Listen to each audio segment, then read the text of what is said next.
When does it start? You already signed it. Thursday. It's not interesting until Friday afternoon. How far is that cold after? Did you start your Yeah. Are we watching the presentation? We are 149 and 141. 41. Also, are you 41 and 49. you have on Wednesday, do you have access to the machine? I probably should. Let's it on though. It'll be on the screen. It's on, okay, it's on your low.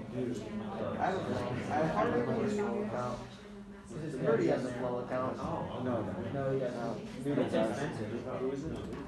Cole Matthews from Pitt. Here? Oh, I'll have to look at the. I know it really well. I think I have to see this Casimir, or does Casimir beat him? It should be right. I don't know, Terrell. you might be spared till next time. Yeah, unless you want to do it now. It was to Sebastian Rivera. Hello everyone, my name is Abigail Collinsworth and today we'll be talking about public schools and sexism. To start off with, I want to talk about the history of girls in schools. Women started largely going to schools and being educated in the 1870s. That's when they began playing central roles in education, teachers, students, but the education of women and girls has always been viewed as kind of more of a problem. Women took different classes than men, such as like home ec, where men would be taking like wood shop classes. Women were not really treated as a priority in education, which is where we got the issues with women's education that we have today. An example of this is the literature that we read. A lot of the books that are common in schools are about men, written by men. There are very few that are about women or written by women. And actually on this like little picture of all the books, there's only 3 out of the 10 that are written by women. One play in particular that I made note of was The Crucible. How many people read The Crucible when they were in high school? A good portion, yeah. Do you remember what it was about besides McCarthyism?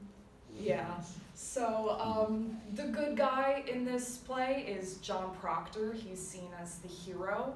But if you take another look at it, this is a man who had sex with a 17-year-old. That's not something that good people do, yeah. But that's an example of like how he's still seen as a hero even though he victimized a young woman. But yeah, it's very male-centric, unfortunately. In history as well, we are taught largely about men. This is a picture of Marie Curie, or Marie Curie rather. I don't know how it's pronounced, I'm not gonna lie. But we're not often taught about women's accomplishments. And in this quote from the BBC, someone is talking about their experience in education, and she says, there was one textbook about scientists I particularly remember, and the only woman in it was Marie Curie. Was she shown, oh my gosh, I'm sorry. Was she shown discovering radium? No, she was timidly peeking over her husband's shoulder as he spoke to somebody else, a man who looked elegant and distinguished. There's also the issue of dress codes, which are something that largely target young women. I did, of course, have to throw in a Euphoria picture because what would this be without one? But as you can see in this picture, there's the approved clothes and the not approved clothes, and most of them are targeting women except for the one that says no inappropriate content, no swearing or anything. But like something that's like a spaghetti strap tank top or, just a regular tank top, those are not things that are allowed in schools because they're seen as distracting for young men. But what does young men's comfort have to do with women's education? It's harmful for female students because it means they cannot express themselves outwardly, and they're also being treated like an afterthought to the male students who are being prioritized. Another quote from Education Weekly says, in St. Louis, Oakville High School's principal is captured on video apologizing to parents after telling female students they should not show off their bodies for fear of distracting male students. It is another form of kind of slut-shaming young girls. You know, that's a big term, but I mean, it is what it is. There's also this phrase that is often thrown around, boys will be boys. I think we've all probably heard it before. It's pretty much saying that the expectation for men, young boys, is lower than it is for girls. Because when young boys do something like fight each other on the playground, it's those boys will be boys, or when young men do things like ogle at women, it's boys will be boys. Or even just sitting in chairs, you know, girls are told that's not ladylike, you shouldn't do that, and it's something that they get into trouble for. There's also, you know, a way that the sexism affects men as well. There's less of an expectation for them to excel in school. There was one article that I read that was talking about this teacher who has recognized that young boys aren't expected to excel as much as young girls, and he's trying to make a change and make it so that young men can focus more on their education and feel equal in that way. This also affects young women across ethnic groups. Young black girls especially are affected in this way. There's an issue with, like, a lot of sport teams especially will have rules about what you can do with your hair. This young lady is Nicole Piles, and when she was 16, she was playing for her school's sports team and was told that the beads in her hair covered the number on her jersey, which in this picture you can see it doesn't, but she was forced to cut the beads out of her hair for the game. Otherwise, she would have been thrown out of the game. This is also something that happens in schools as well, but this is one prominent example of how, like, a school sport can turn into something racist and sexist. It also affects transgender and non-binary students. A lot of kids who are transgender and non-binary are affected in this way because they don't feel safe going to school. There's not really bathrooms for them to use. There's no really gender-neutral bathrooms for a lot of non-binary students. And now in Texas, there is a law that has been passed by Governor Greg Abbott that has teachers, it forces teachers to report when they see a student going to transition, because it is now considered abuse to let your kids transition using, like, hormones or anything like that. So to fix some of these issues, I think we should be studying more women in history and science and just all around. Read more books written by women. The Handmaid's Tale is a good one. Abolish dress codes that specifically target young ladies, so that they don't feel like they have to conform to what a man wants them to look like. And in conclusion, sexism is something that affects everyone, and we have come a long way, but we still have a long way to go. Girls need to be treated with the same importance as boys in school. And yeah, that's pretty much it. There's my sources. I will be taking questions at this time. Claire.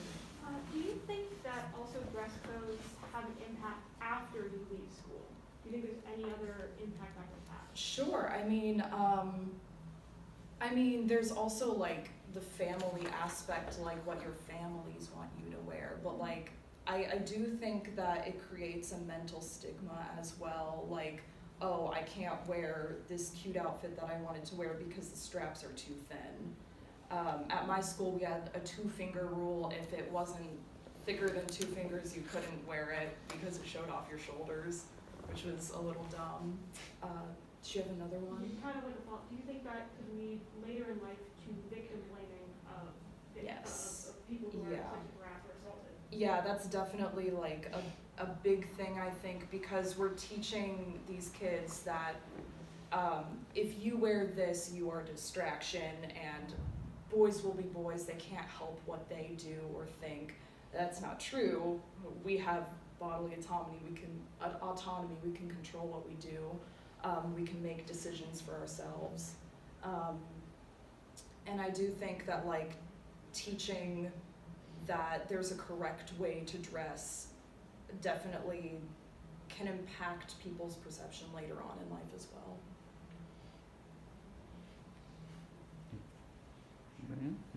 Have you seen actual discrepancy? Go ahead. I didn't realize. I guess education's usually a field dominated by women, comparatively to men, and it seems like, at least in my opinion, they're in a position to do something about this. I guess I'm curious as to why aren't like female teachers going in and trying to make these kind of changes in schools? They just kind of allow this to happen. Well, I mean, sexism is something that like I think a lot of people have in them, not intentionally, you know? And I think that with some of the female teachers out there even, they probably are thinking that it is something being done to protect young women, even if that is not the case. And a lot of times, you know, it is like less of like a teacher issue and more of a like school-wide or district-wide issue that maybe they don't have any control over, you know? Yes? My school banned yoga pants for the same reason. Yeah, Yoga it was pretty pants. ridiculous, and a lot of people got mad, but like our school has also covered up like a lot of really horrible things, so like nothing gets done because they wanna protect this image. It's weird. What do you think about private schools and uniforms, everybody wearing the same thing? Is that a good thing or is that a question? Personally, so I went to a public school and it was very interesting. But private schools, I don't know much about private schools personally because I didn't go to one. A lot of this I'm basing off of my own experiences. But public schools and uniforms, I do think that like that does put a damper on like self-expression, because I think you should be allowed to wear what you want to wear. I mean, my hair is red. I don't think they would allow that at a lot of public schools.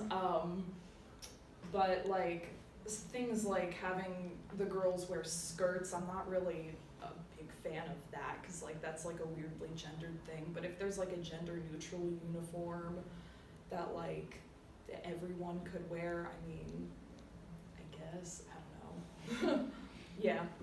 Do you think there is a disproportionate enforcement of dress codes on women versus young men and on women who are more curvy compared to women who might not necessarily have fully gone through? Yes, yeah. I mean, I'm thinking of like gym class in high school. Like a lot of the dudes would wear wife beaters or no shirts, you know. But like girls couldn't wear like short shorts. In my middle school even we had like these rules that the shorts you were wearing couldn't go past your thumbs, but like the gym uniforms that they gave us, which was weird, it was a public school, they made us wear gym uniforms. The gym uniforms they had us wear, the shorts for the girls went like higher than the thumb rule, which was, I don't know why they did that, but yeah, I think that that's definitely something that like they just don't want girls showing skin, you know. Anybody else? Good job. Great, thank you. Yeah, as a parent of a high schooler, I'm amazed at how stereotypically concerning this whole thing is, including the more serious, well, not more, well, yes, the serious things I think you were even alluding to. Good. Like it was bad. Yeah. Don't forget your phone. Oh, LOL. I do need The that. school district, like with an administration